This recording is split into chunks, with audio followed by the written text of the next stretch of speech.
Hey, this is Kerry from Mad About Animals, and we're continuing our activism series today, with this video being on talking to loved ones. Discussing veganism with friends and family might seem like the obvious place to start in raising awareness, because, surely, who better to empathise and understand your motivations than your own loved ones? But, sadly, for many vegans, both new and old, it is usually those closest to them who are the most critical. Often, attempts to explain and educate your nearest and dearest about the horrendous truths you've discovered can be the toughest challenge of all, not least because conflict within your own circle is something anyone and everyone wishes to avoid. In some instances, criticism can arise out of concern or pure ignorance. Your parents, your partner, siblings, friends, co-workers, they're all highly likely to voice their opinion on what they think they know about nutrition and animal welfare.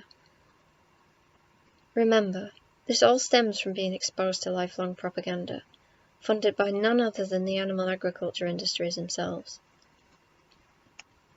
Whilst it may seem baffling to you now, as I'm sure you're aware, the vast majority of society still believes that buying organic and free-range products means animals don't suffer.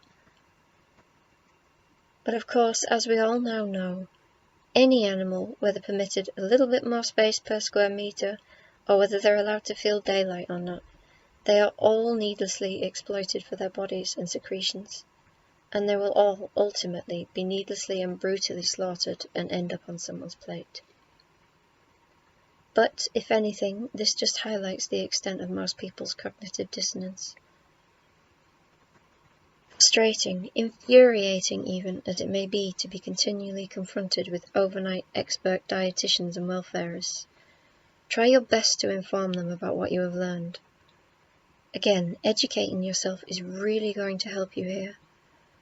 Recommend documentaries, studies, books, and if at first you don't succeed, persevere. In other instances, your loved ones may be fully aware of the truth, yet still seek to mock and belittle your veganism. It will come unprovoked and it will come often. Stand your ground. Do not let them snigger at you or your ethics. Remind them that there is a victim in their choices, both animal and human alike. And if they can't bring themselves to at least watch the footage of what they are paying someone else to do on their behalf, then ethically they know that you are right. But, plainly put, they are just too selfish or afraid of judgment or change to alter their ways. Their defensiveness and frequent digs at you, in which case, are little more than them trying to appease their own consciences. Well, either that or they really are sociopaths. But it can be incredibly hurtful, maddening and confusing, and not to mention isolating, to witness your otherwise compassionate and generally kind and moral loved ones totally dismiss veganism, and willfully go on contributing to the suffering of countless gentle, innocent animals. It will seem entirely nonsensical, and it is.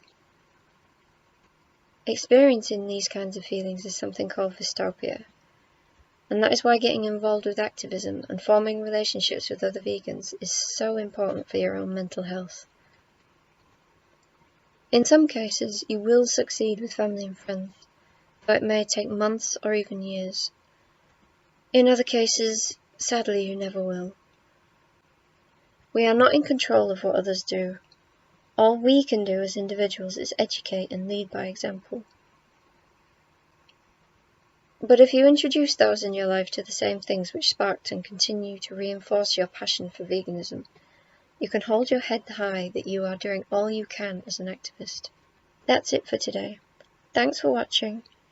If you've enjoyed this video or if you found it informative, please like, share and subscribe, and be sure to check out all of our other videos.